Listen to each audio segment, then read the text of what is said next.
हे friends, तो काफी quick review में बात करेंगे क्रेजी फिल्म के रिलीज हुए ट्रेलर की। जिस फिल्म से मेरी उम्मीद सिर्फ और सिर्फ एक नाम जो कि सोहम शाह है उसी से लगी हुई है, जो कि अपने प्रोडक्शन के अंडर तुम्बाड़ जैसी फिल्म भी बना चुके हैं। और उस फिल्म को लेकर के मेरी दीवानगी इतनी ज्यादा थी कि बस उसके ट्रेलर के ही झलक से मैं उस फिल्म का पागल हो गया था। जिसके बाद फिर क्या, जब वो फिल्म थिएटर रिलीज हुई थी तो फिर कई बार थिएटर में फिल्म देखने के बाद उसकी चर्चा मैंने अपने पॉडकास्ट से लेकर के खुद के चैनल पर भी की थी। लेकिन उस टाइम पर उस फिल्म को उतना ज्यादा प्यार नहीं मिला था, जिसके बाद जाकर के ये फिल्म जब री रिलीज हुई तो एक अच्छा खासा इंसाफ इस फिल्म को ऑडियंस ने दिया। जिसके बाद जाकर के अब सोहम शाह के इस बैनर में क्रेजी नाम का कंटेंट भी निकल कर आया है, जिस कंटेंट को वो ऑब्वियसली सिर्फ इसकी स्टोरी पर ही सेल करेंगे। क्योंकि मुझे लगता है कि सोहम शाह का मानना कंटेंट इस किंग में बहुत ज्यादा है, जिस तरीके के बिलीव में हमारी इंडियन फिल्म इंडस्ट्री में उसे दबाया जाता है। क्योंकि अगर कोई क्रेजी आइडिया के साथ इस तरीके के कॉन्सेप्ट को निकाल करके लेकर आए तो सबसे पहले प्रोड्यूसर्स यही कहते हैं कि भाई ये तो चलने वाली नहीं है, ऑडियंस को चाहिए मास मसाला, जिसके चलते फिर अच्छे से अच्छे कंटेंट को बस कॉम्प्रोमाइज ही करना पड़ता है। लेकिन फिर भी सोहम शाह के उस विजन को, जैसे कि मैंने कहा कि हमने तुम्बाड़ में देखा ही था, और फिर उस फिल्म की बिहाइंड द सीन्स की सारी डिटेल्स, यहाँ तक कि तुम्बाड़ के डायरेक्टर की तरफ से भी ये कंफर्म कर बताई गई थी कि कैसे सोहम शाह ने उन पर ट्रस्ट करते हुए उस प्रोजेक्ट को आगे कंटिन्यू बढ़ाया। और फिर रिजल्ट क्या है वो बात तो हमें पता ही है। और इसी तरीके की अब रिसर्च इस फिल्म के राइटर डायरेक्टर ग्रीस कोहली की तरफ से निकाल करके लेकर आई गई है, जिन्होंने एज ए राइटर केसरी और मॉम जैसी फिल्म में अपने दमदार कंटेंट का वो कहते हैं ना कि प्रदर्शन दिखा दिया है कि वो किस तरीके की राइटिंग अपनी फिल्मों के कंटेंट में लेकर के रखते हैं। ऐसे में अब इस क्रेजी फिल्म के क्रेजी आइडिया के साथ किस तरीके के अलग अलग एक्सपेरिमेंट किए गए हैं, उस पर अब सोहम शाह की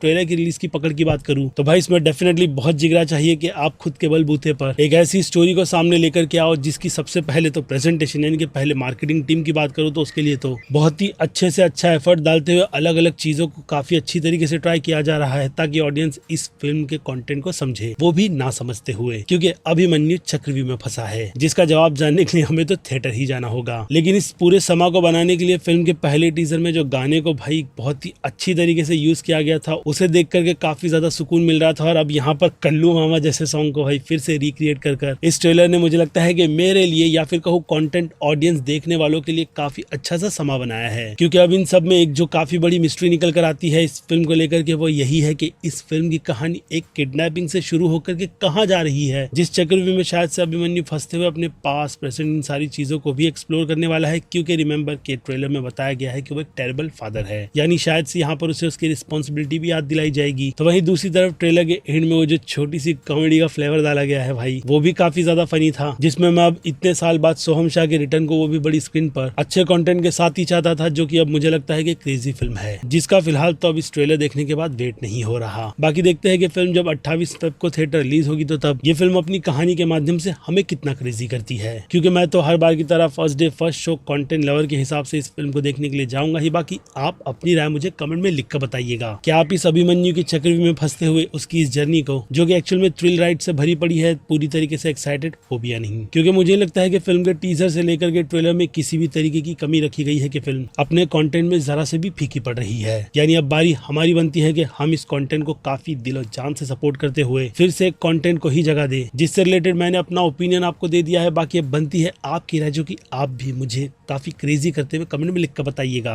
और इसके अलावा फिर क्या, मैं हूँ Aziz, movie stock show channel like share subscribe भूलना मत। मिलूंगा जल्दी दूसरी किसी वीडियो में। Till then bye.